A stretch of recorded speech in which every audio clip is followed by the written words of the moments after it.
Yo, what up? It's Fest. Beat 'em up in the bizzle. What's up? Yo, what up? It's your boy Fest. Beat 'em up in the building. Major Hawthorne interview.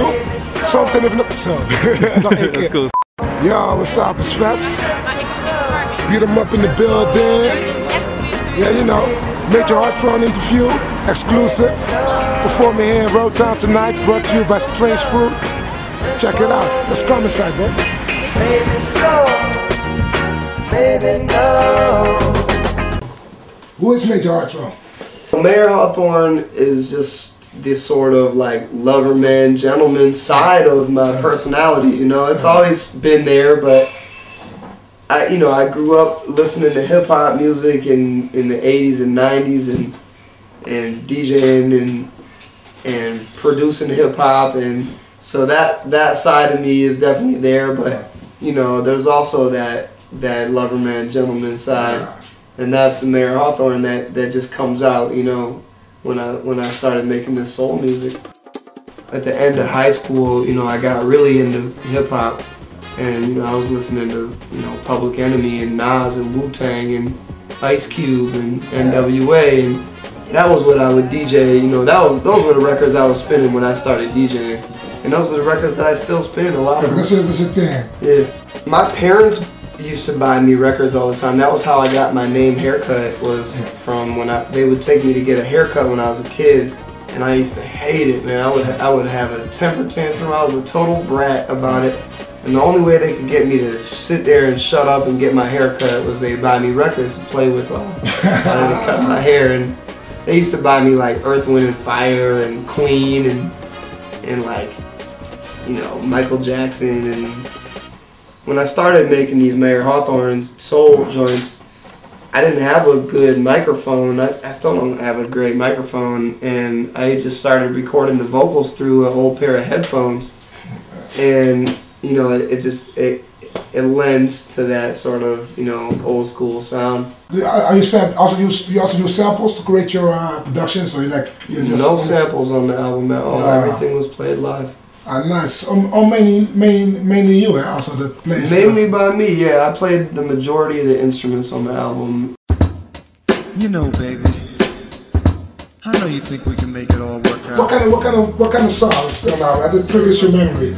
Like I know that sometimes I hear a tune and be like, oh, get me back in that time. What particular song does that for you to get you in that specific whatever kind of?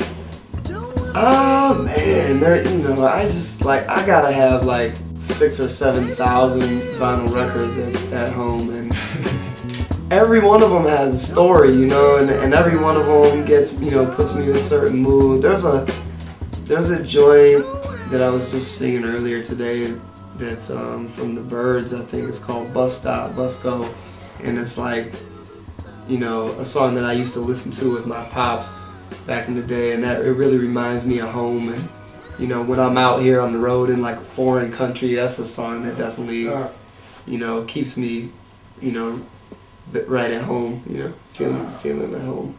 Nice, man. What is Also, I like all the Detroit ghetto tech and booty shit, like Assault and Disco D. Yeah, but you're from Detroit. How's that city, man? So I think it's really.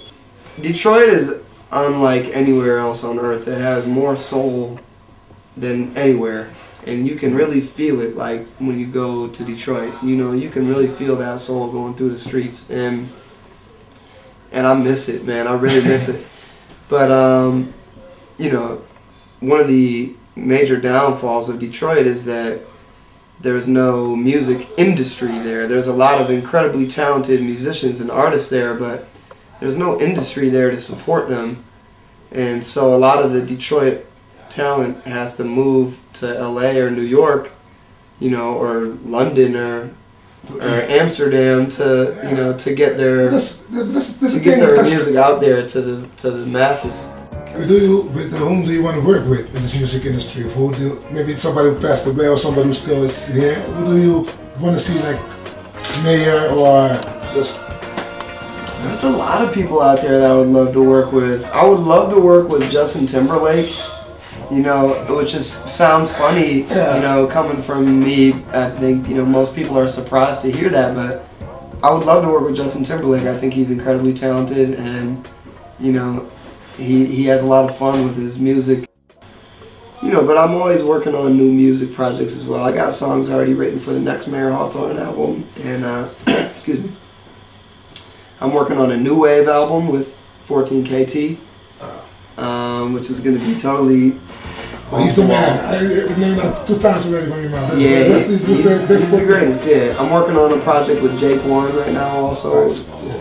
And you know, yeah, working on some tracks with Snoop, some tracks with Ghostface. You know, Now On and AML. What do you want to give away? Because we're doing the blog for producers. What is the advice you want to give to upcoming producers or musicians? Do your homework.